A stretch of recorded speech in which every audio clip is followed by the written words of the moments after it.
Welcome everybody to the second of the joint Science Circle Scientia events. And today Stephen will tell us about CRISPR. Is that correct? Anyhow. CRISPR and genome engineering, yes. Well, why don't you introduce yourself if anybody here is new to you? Well, thank you, George, and thanks for the opportunity to engage and interact with one of my favorite topics, genome engineering. I am Stephen Gasior in real life, and I hold a Ph.D. in molecular genetics and cell biology. And in my career, over the past about 10 years, I have been working at companies that are highly engaged in the genome engineering aspects of technology today. Both are agricultural companies. One was Corteva, the other one right now is KWS Group. I do want to say initially that I'm not here to represent their opinions. I'm not here to advertise for what they do or don't do, and nothing that I say should be construed as like investment advice. This is a talk about the science. The other thing I've been doing though is being a presenter at the Science Circle, which is a group that has been around for over 15 years in Second Life, founded by Chantel, or you might know her as Nymph Hathaway.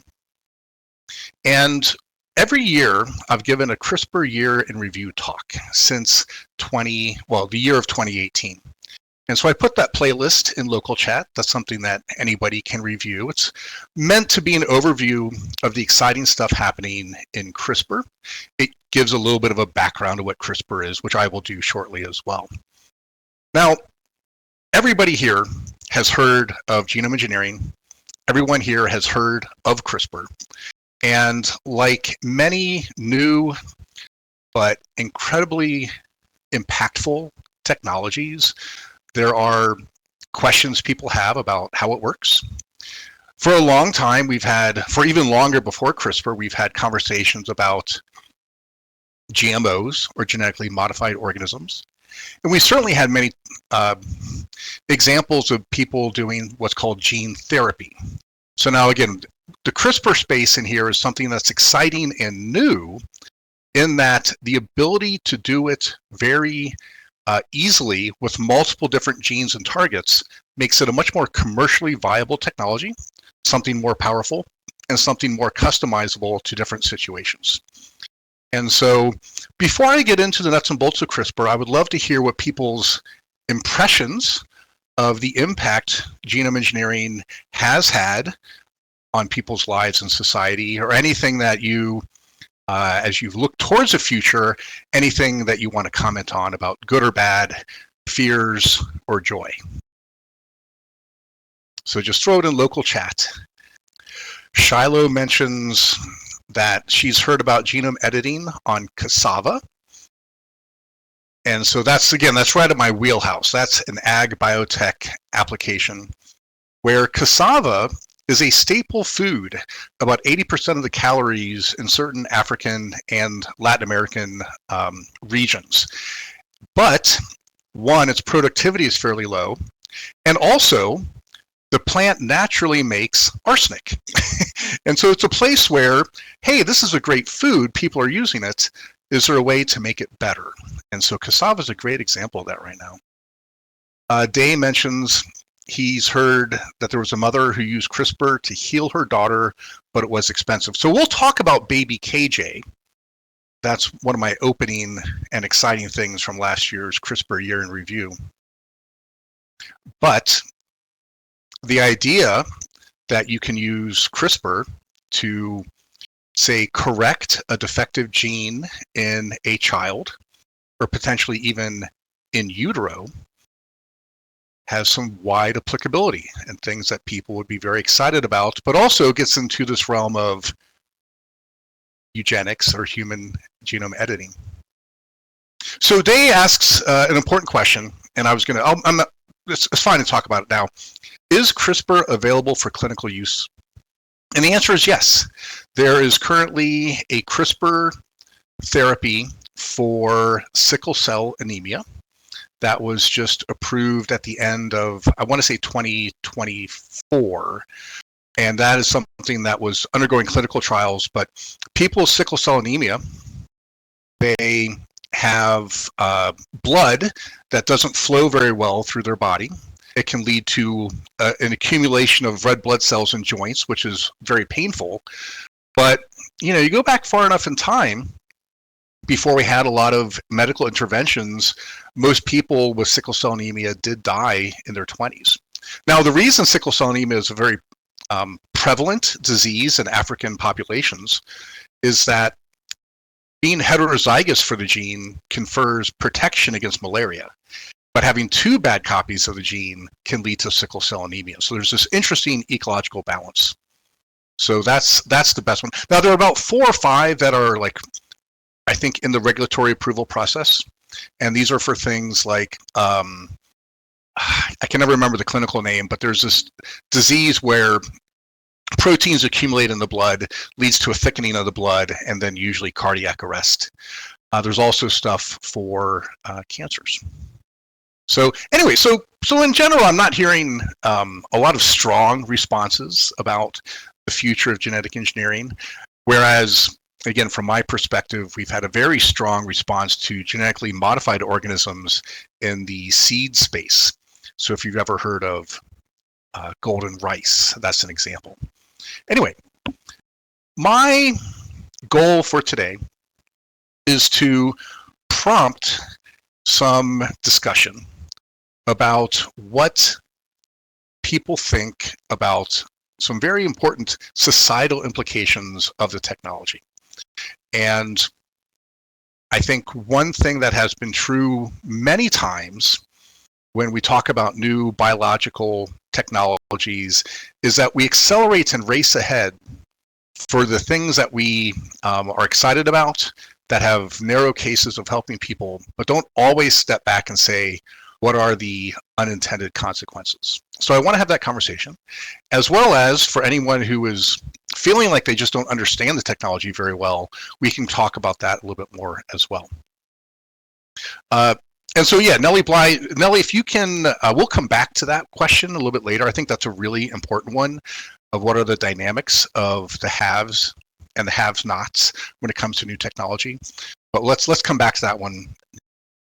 So, anything anybody wants to know offhand about me or about the technology at a very basic level before I begin with my first prompt? All right, Day asks a really good question, and that let's actually come back to that question after I paste in this text. Oh, sorry. Let me give them a quick overview of what CRISPR technology is and how it differs from prior genetically modified techniques. Is that CRISPR was discovered in bacteria as a way for them to recognize invading viruses by cutting their DNA specifically.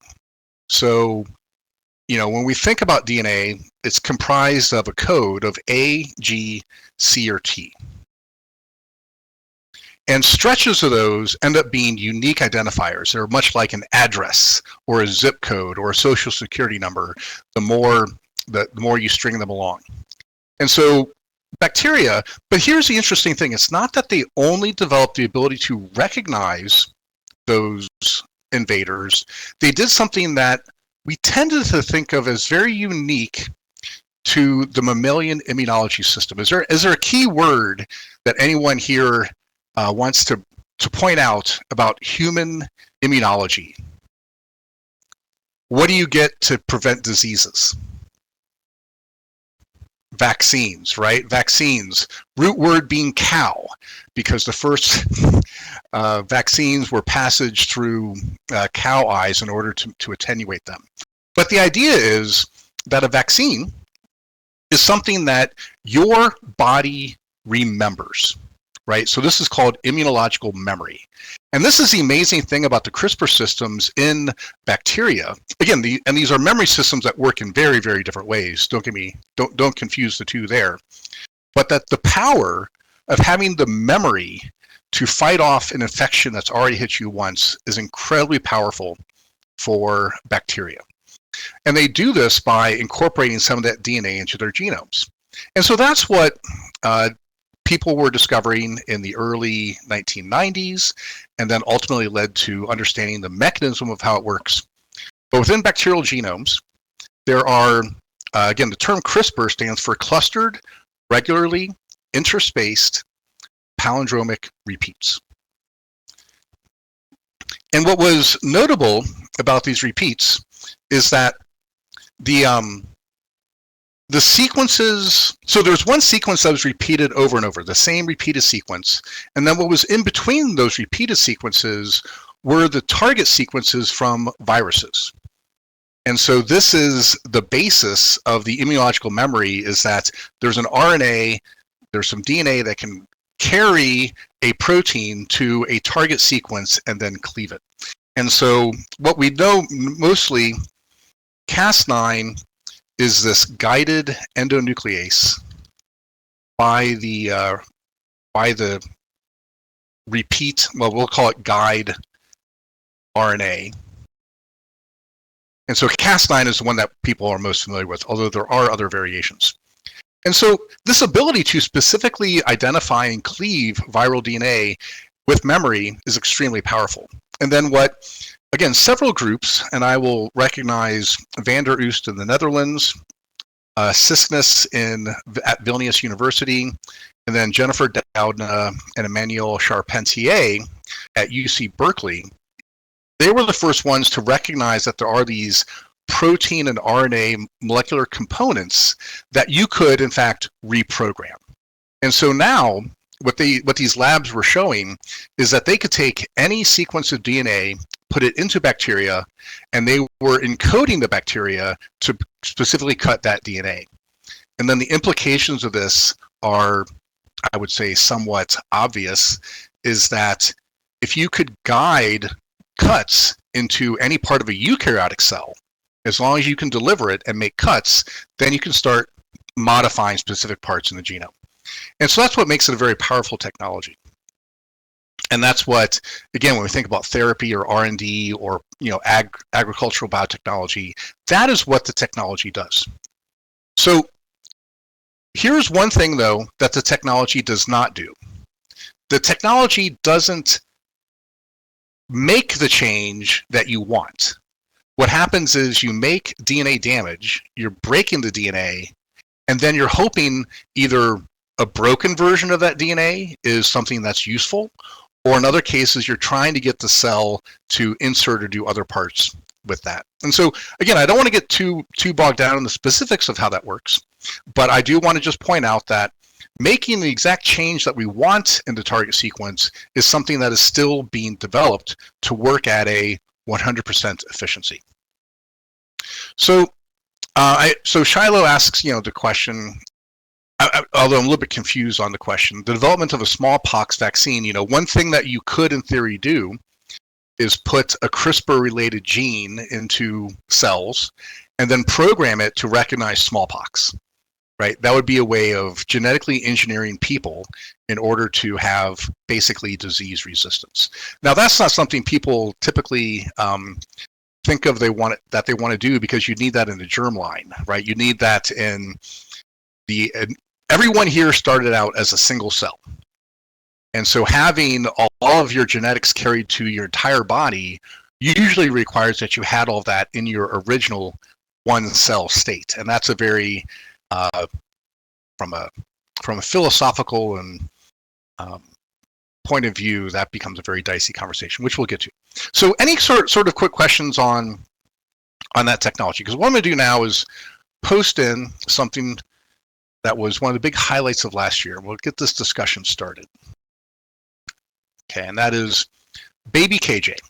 And maybe this is the one that Day was referring to. He was born with two defective alleles of an enzyme that meant ammonia built up in his blood. Now, the likelihood of this combination of alleles is 1 in 1.3 million. However, and this is something that inevitably, without medical intervention, leads to death within a month. However, due to the quick actions of the doctors with connections to CRISPR bigwigs, They developed a cure in 8 months. This involved testing CRISPR-Cas to work to fix the genes, regulatory approval, delivery, testing, a second delivery, more testing, and confirmation of cure. Baby KJ is expected to live a normal, healthy life, at least related to this condition.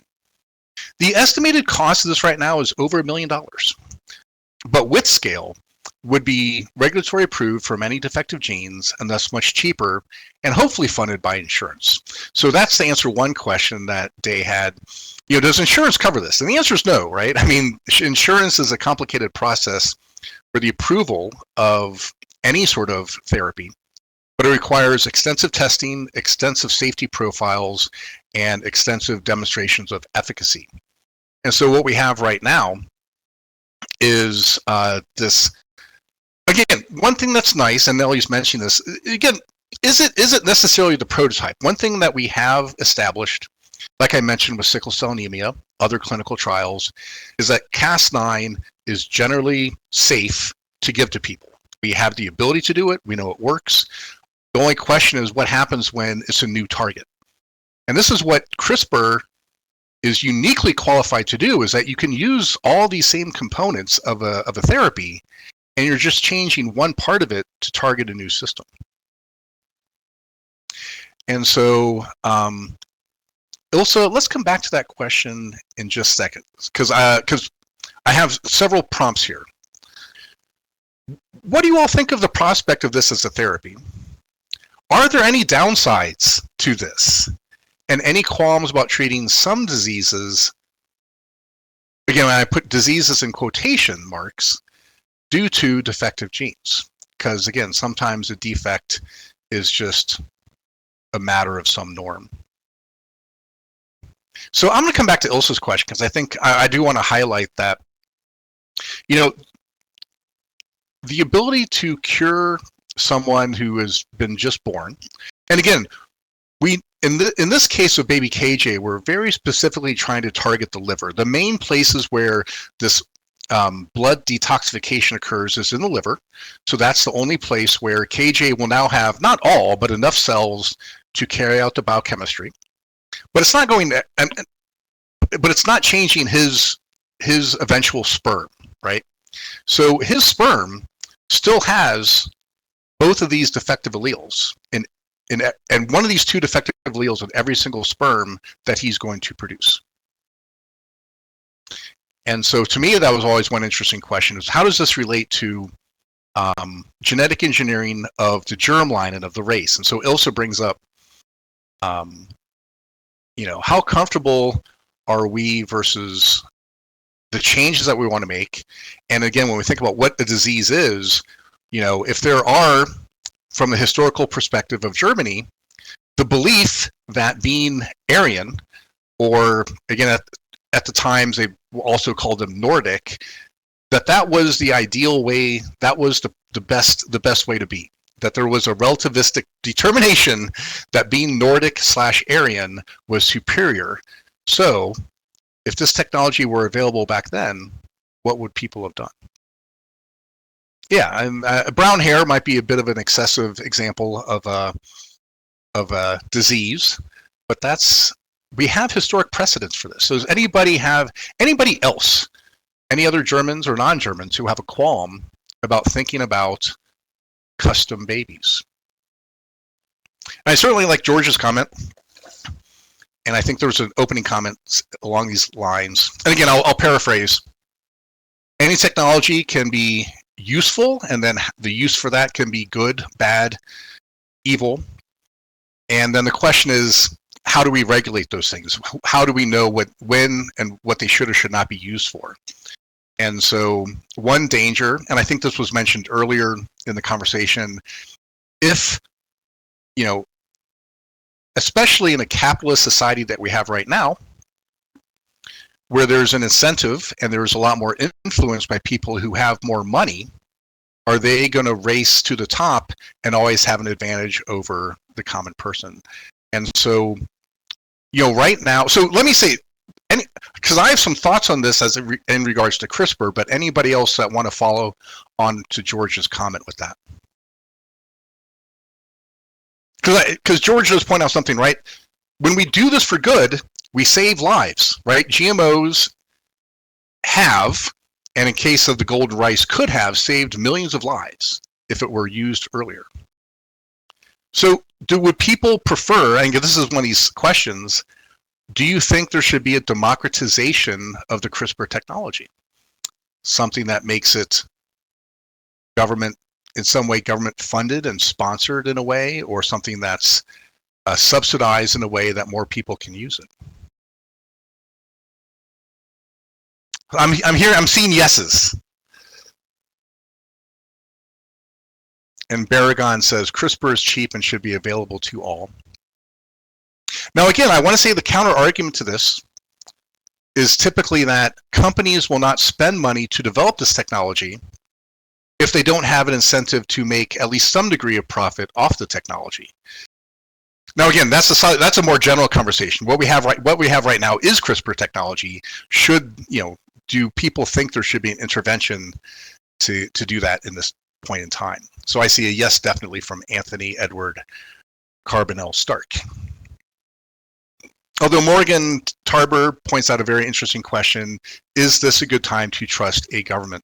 I don't want to get into a larger political strategy and topic there, but I do want to say when you compare the European Union versus the United States, you definitely see different philosophies and theories behind individual rights, what is most democratized, and what is best for subsidizing to be more widely available to more people.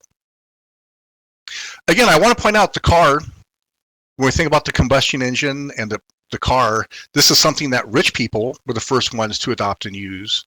But over time, the technology, just through use, through capitalistic processes, through technology development, the vast majority of people can't afford a car. And there wasn't any government intervention per se, in general, for that process. Yeah, and I think, so George and I, we were on the same wavelength there for a second, that in theory, all things become more widely available and cheaper. So, interesting conversation. So let me say, a part of my experience in this field so far, and if you look up Jennifer Doudna, and I'll make sure I put her spelling, she's talked about this, many other CRISPR people have talked about this, is that there really is a moratorium on germline editing. And that most governments have agreed upon this moratorium. Again, I don't know that countries have necessarily passed laws on it, but at least right now the conversation is really focused on how are we making these effective therapies that benefit people.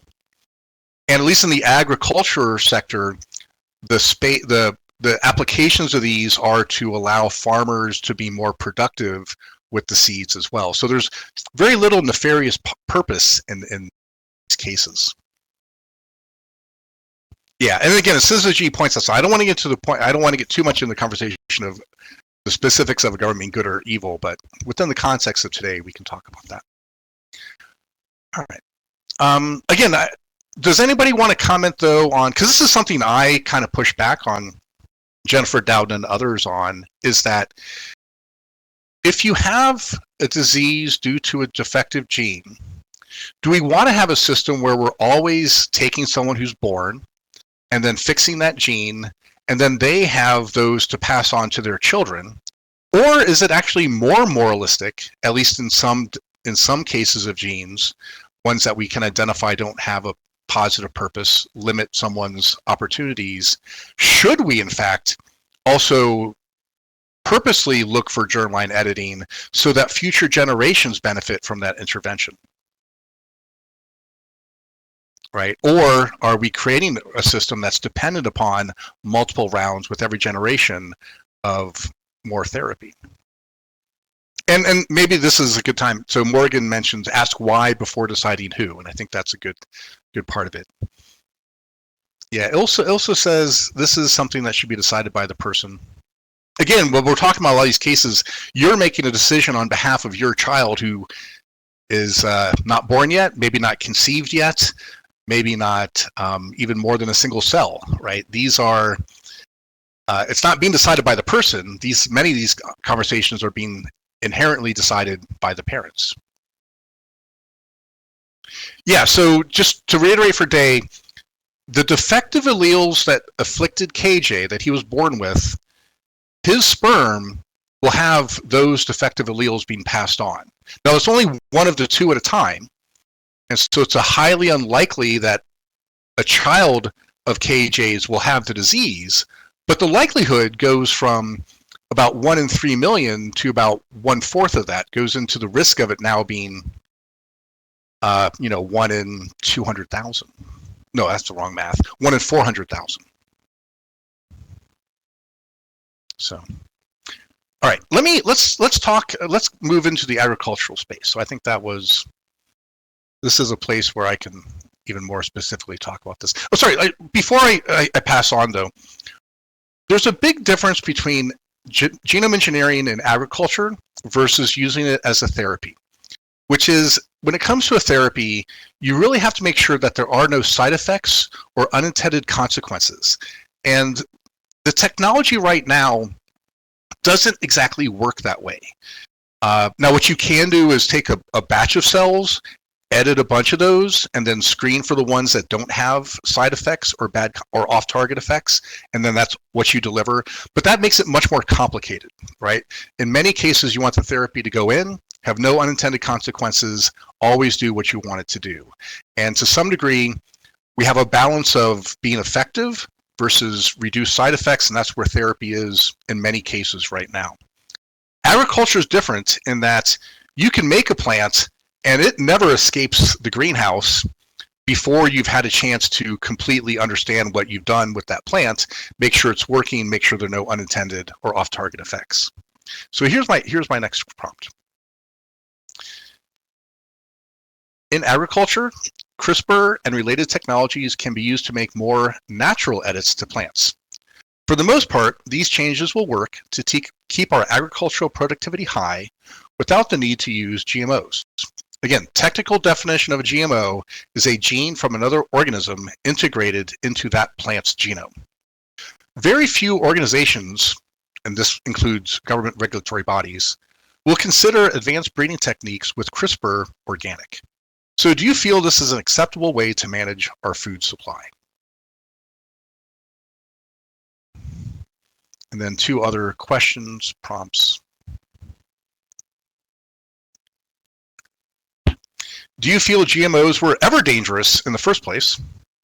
And then Greenpeace and other anti-GMO organizations mostly argue that ceding the food supply to large corporations is really the problem.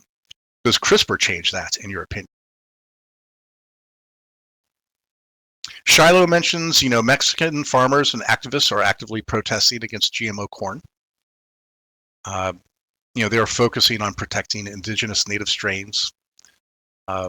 Again, and that is an important part of especially in the corn space, is you don't want to have GMOs being released into wild varieties. There are ways to produce corn that make that unlikely. Again, my understanding of the Mexican objections, though, is that they've used it for a long time, and I don't know if it's necessarily an anti-American sentiment that is couched in an anti-GMO sentiment, or whether it's a true, we fear for the safety of consumers because something is a GMO. And that is a part of the complication there. So Ilse mentioned seed vaults and seed libraries. This is a place where people store all varieties of all plant seeds safely. Most large companies are in favor of this, even though we have a highly monogenic food supply system in many cases, especially with corn and soybean. Large companies love the ability to go back and look for the genetic diversity in those strains. So and that's something where you can use CRISPR to more quickly integrate some sort of native trait into a modern trait. It actually makes the technology, makes that process much smoother, faster, and cheaper.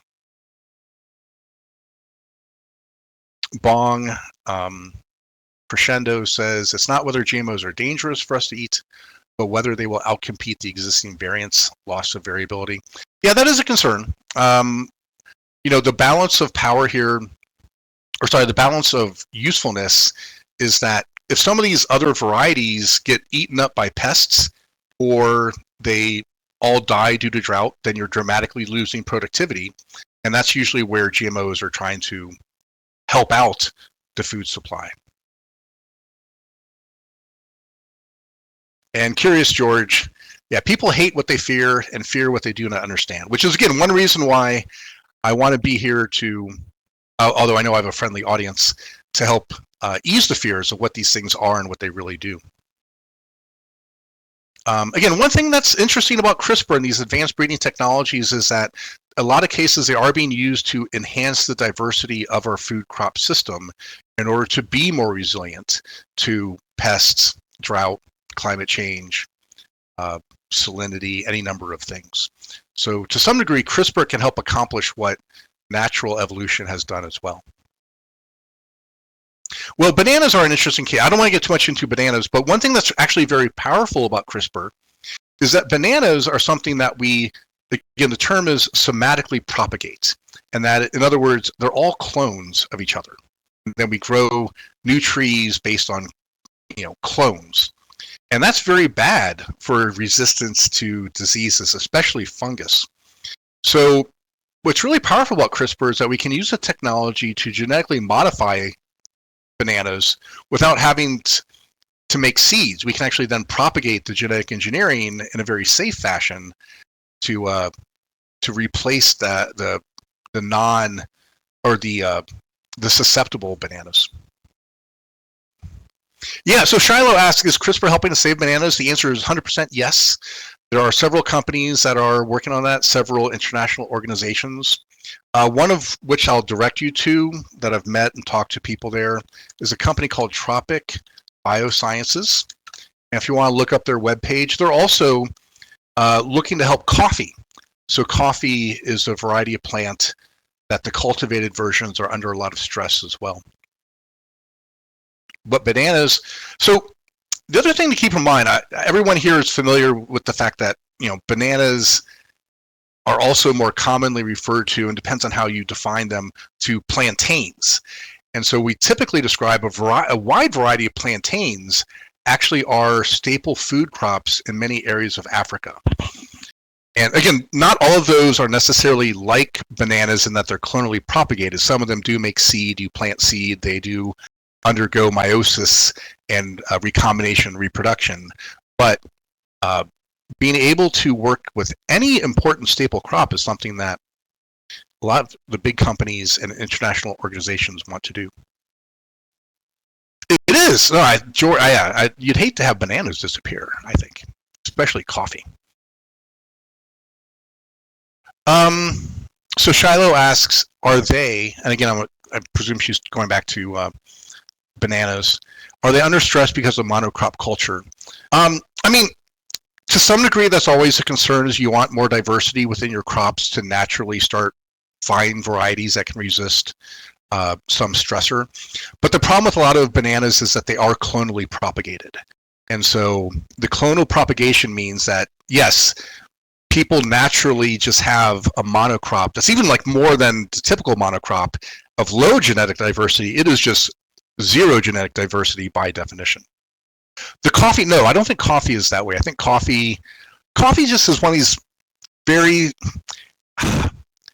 they have very usually stringent requirements for the amount of shade, the amount of alkalinity in the soil, and then having substrates to grow on. So if you look up how coffee growing works, it's a little bit more like wine and grapes in that sense, is that there's a lot of specificity and characteristics they have that they're sensitive to. All right. Any other comments or questions or commentary on agricultural uses of CRISPR? Because I have one last prompt I want to get. Let me address Ilsa's thing. Due to our current ideals around working in community, oftentimes things are cheaper the more whammy bucks you have, and the more expensive the fewer you have. So to me, the most important thing about foods is that they be cheaply available to all. So Yeah, that's a really good point, right? And I think coming back to what I said earlier, Greenpeace has a high degree of objection to large corporations basically, quote unquote, controlling the food supply. And so one thing to keep in mind is that agriculture, at least when it comes to food staples, is highly based on what money farmers can make off of it and what consumer preferences are. And so as long as there's competition, for at least between some companies or alternative versions of foods you might like, those tend to be a pretty healthy capital dynamic in a lot of the food supply. There are some exceptions, and of course, North American corn is one that has a lot of give and take with how the government funds the farm bill, which I don't want to get into right now, but one of the price pressures that farmers have had over the past 20 years is a pretty big increase in the cost of seed, but then also the cost of other things like fertilizer. And so there are these weird balances where a company needs to recover their cost to make a new variety of seed. Although on the one hand, some of these varieties of seeds that we're trying to make require less of these other input costs, like potentially fertilizer, potentially things like water. And so there are these interesting balances that occur for helping farmers remain profitable. And Ilse mentions the example of the 3-point seatbelt that was not patented. And there are other examples of this too. In the world's, Bayer is trying to do something fairly generous, which is the golden rice, which is rice that is genetically engineered to make more beta carotene to help people with nutritional deficiencies have good eyesight. And this is something that affects anywhere to 250,000 to 1 million people a year. They're not trying to recover any cost on owning that genetic modification. They've released it to people. They still own it, but they're not in any way looking to profit off of it. So let me come to the last point. I think we've had a pretty good conversation here, because mentioning patents is the last thing I want to mention, is last prepared topic I have.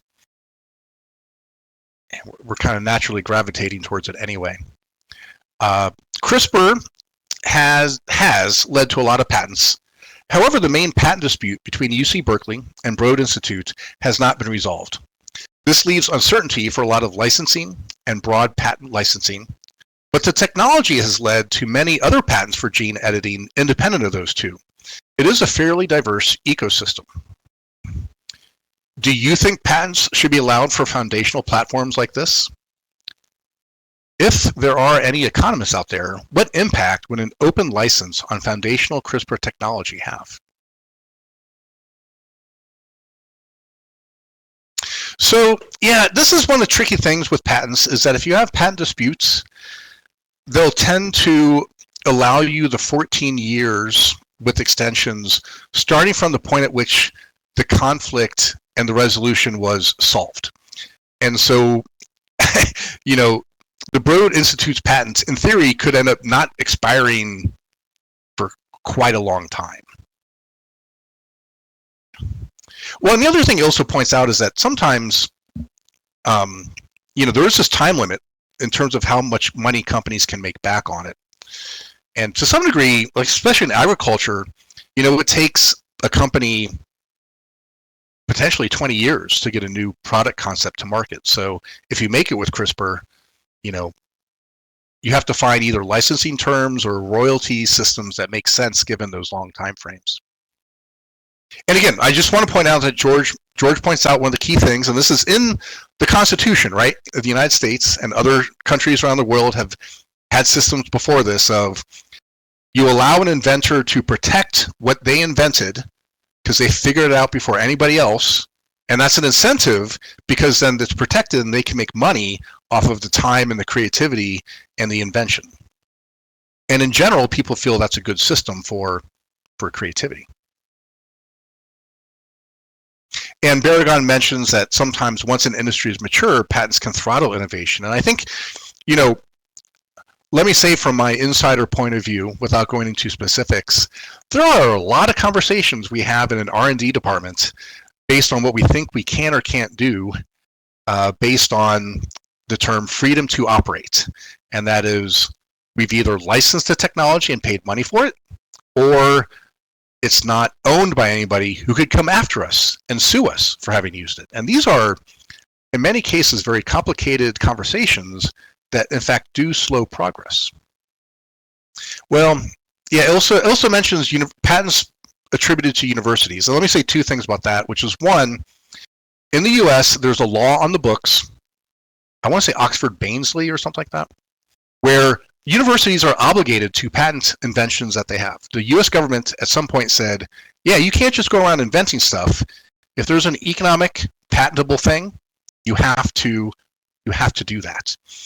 And then in terms of how much money universities make off of it, it's a very mixed bag because it depends on what you have. University of Wisconsin, when they patented the ability to add vitamin D to milk, they made a lot of money for a long time, and that helped fund the university. That's not true of all of them. Yeah, and Baragon mentions that one of the outgrowths of that law was that almost every university was obligated to create a bunch of experts and specialists to make sure they didn't violate the law, but then also sat and helped scientists patent things. Yeah, we just have 13 minutes left in the conversation. Anybody have anything more they want to say about the patenting or ownership of important technologies? Okay, so Bong actually points out something really interesting. The problem I see is this. I would like to be able to take the seeds of a tomato and grow my own plant, whether it carries the DNA tag or not, I guess, of a CRISPR modified version. Well, again, and that's actually, again, that's many cases that is the economic model. So Bong, have you bought any seeds for the purple tomato? And I'm blanking on the name of the company that came up with that. But the purple tomato, that made the cover of Time. It's purple because it has a lot more anthocyanin.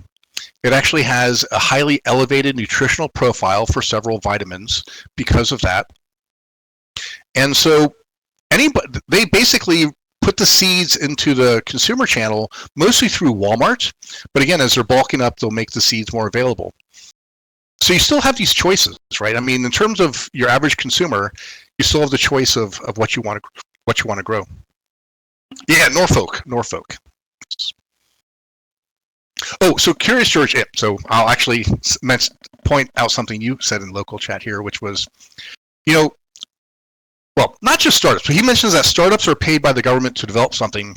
The developers retain the intellectual property and can then sell the same products to anyone, which helps industry develop. And there's an interesting back and forth, right?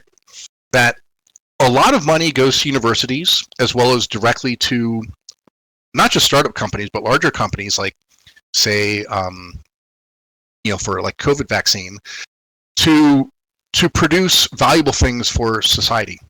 And the United States, for the most part, has said, okay, you get to keep the patent, and so you can profit off of that. However, the U.S. government could, and it's on the books, that they could intervene, that if that patent is being abused, they can then pull back that patent and then make it more widely available, or find some other sort of economic model for how it gets to consumers.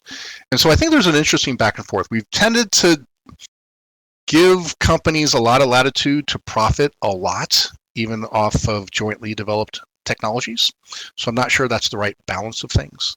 But there are mechanisms where if there is a clear and present abuse, the government can intervene.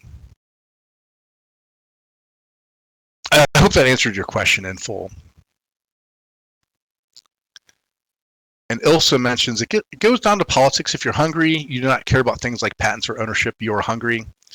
I think that's kind of what we're seeing right now, right? Is that consumer prices are high, and so there's pressure and there's outcry, and then the government, in theory, can or can't respond. And hopefully we have an election system where people's concerns get addressed.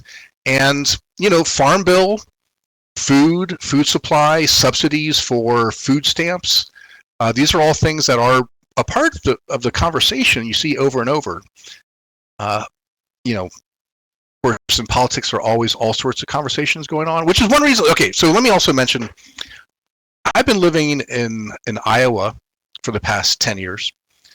And you have very different political conversations in Iowa, especially about farming, climate change, than I used to have when I was in New Orleans, or even when I was in Indiana. And so one thing to keep in mind is that your local representative, the more local your representation is, the more likely they're going to take certain concerns more seriously than others. But hopefully you can influence things into the right way. Yeah, but George says governments don't always work that way.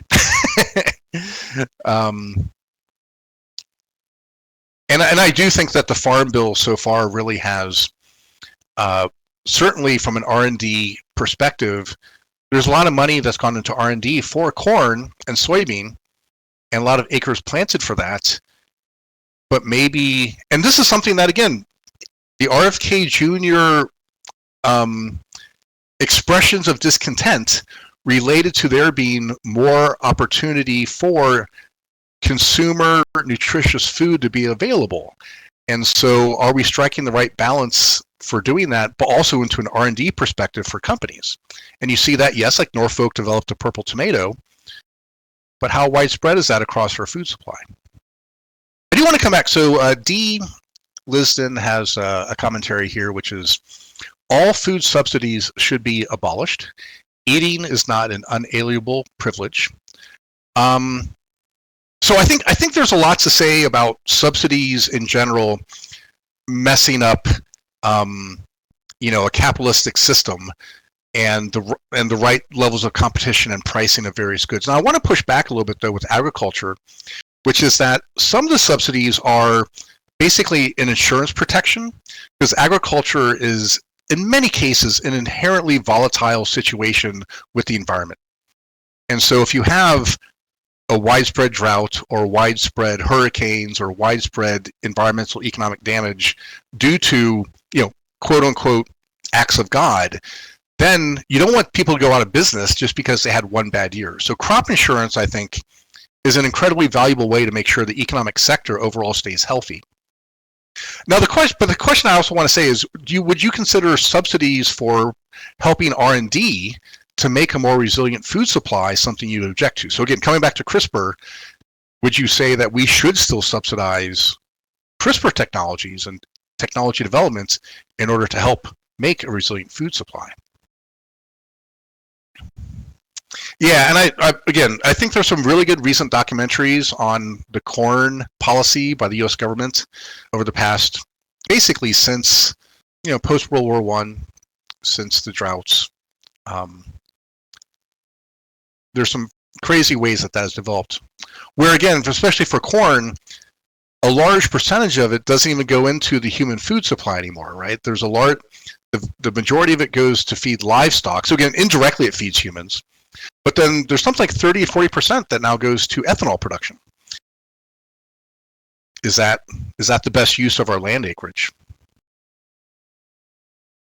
Oh, Barragan corrects a memory lapse that we both had. It's the Bayh-Dole Act that was the university patent law that he said that's the one. What was Sarbanes-Oxley or Sarbanes-Oxley? Was that something different? Maybe that was a financial thing. Oh yeah, so Syzygy mentioned, there's something in between too, which is high fructose corn syrup is a common output of our corn supply. And so is that necessarily a good use? Stephen, Sis asked you a really cool question. Oh, all right, sorry, let's see. Measles virus can actually erase the memory of the body's immune system. Is there something useful or even therapeutic that can be developed from that? So, interesting. So if you could think of cases where, again, we have autoimmune diseases, would there be situations where erasing certain memory, if you could make it very specific and tailored, that would be pretty amazing for understanding how the measles disease does that. That is something that CRISPR is being used for. There are diabetes, type 2 diabetes, and actually diabetes type 1, which is known to be an autoimmune disease now, where people are looking for suppressing this or that gene, which leads to the autoimmunity. Again, I don't have a catalog of those specifically. But one thing I will say is that when you think about how we deliver CRISPR to human cells, we typically take advantage of pathogens that already learned how to do this through evolution. And so the adenovirus is a common carrier of gene therapy components. Lentiviruses are also a common component of these. Again, we re-engineer them, we repackage them in a way to make them useful. But again, I haven't heard of anybody using like a repackaged or a new version of a measles virus in order to do that. But you could imagine that'd be very powerful. You know, when you think about chickenpox has this ability to reside and travel and reside within neurons. So would a chickenpox, a varicella delivery system, be really good for neuronal type diseases where most of these other vectors aren't as good? Yeah, I mean, I think one thing that Bong points out, again, and I was trying to use some nuance to say this, but let me just say, resetting your entire immune system to scratch is a bad idea. we spend a long time when we're young, even when breastfeeding, in order to develop a lot of immunity to a lot of things that really never affect us, because our bodies have so many systems in order to build that memory early in our lives. And if we had to completely rebuild memory using older stem cells, we would be in trouble. But that's worth pointing out. Yeah, so food allergies, again, I wish I knew a little bit more about exactly how all these different allergies develop in many ways. Again, one thing we do know is that you can treat allergies by training the regulatory T cell system to help suppress the cells that are causing the immune reaction. And that's kind of what won the Nobel Prize actually last year, was some of this better understanding of how the immune system regulates itself. So regulatory T cells, I don't know, for people George's and my age, those things didn't even exist when we were going through college. And again, could you use CRISPR to do those things? Again, I'm sure there are applications. One thing that's a really interesting cancer development is that we can use immunotherapy in cancer. And one of the things that CRISPR is being used for is to help make these injected immune cells less recognized by the immune system and thus become inert. And so that is actually, so these are called chimeric T cells. So, no, I am a codger. I mean, I have to admit, you can definitely get me my codgerly moments. Well, okay, so this will have to be my last commentary, because I do have to go catch a plane. So Ilse and other people are mentioning eating dirt. And what this is related to is what scientists in the medical community call the hygiene hypothesis. And that is, when you're a young person, up through the age of 5, also as a toddler, that it's really good for your body to be exposed to all the regular things that can cause any number of diseases, so that your body actually becomes primed to recognize and tolerate them. And so there have been lots of studies, as Shiloh was mentioning in local chat, that people who have highly hygienic environments when they're toddlers, babies, toddlers, and very young, you see an increased incidence of asthma. And so the idea there is that, now, on the other hand, if you're too dirty, those can also cause asthma, right? There's lots of things that if you get overexposed to certain things, you can have immune problems too. So I don't have a current up-to-date answer to these things, but if you look up hygiene hypothesis and look up what we know about overactive, underactive immune systems, you'll see that definitely, I think the agreement is you should not overprotect toddlers and infants from their environment, because that leads to overactive immune systems.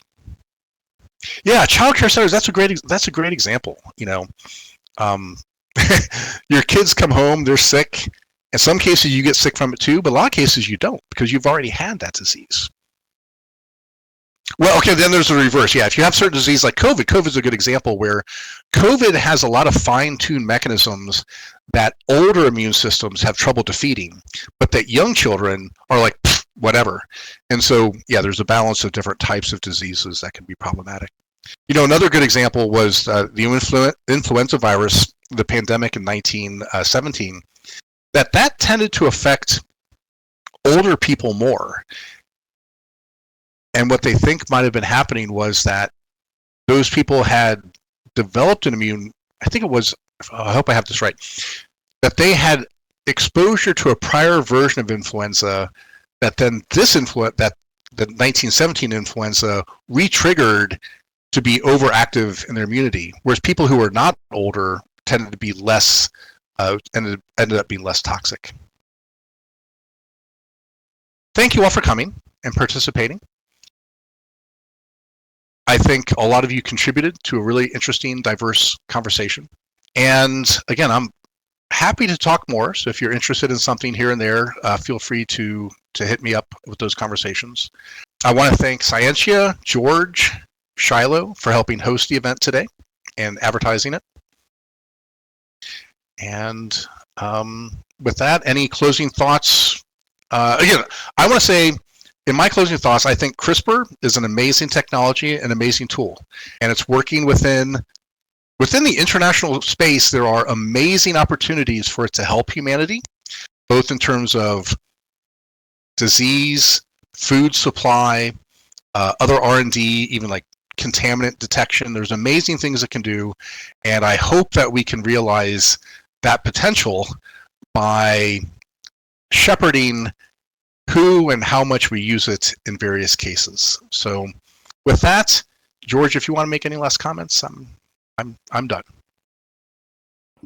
No, thank you, Stephen. This was great. Excellent discussion. We should do this more often. And again, thank you all for coming.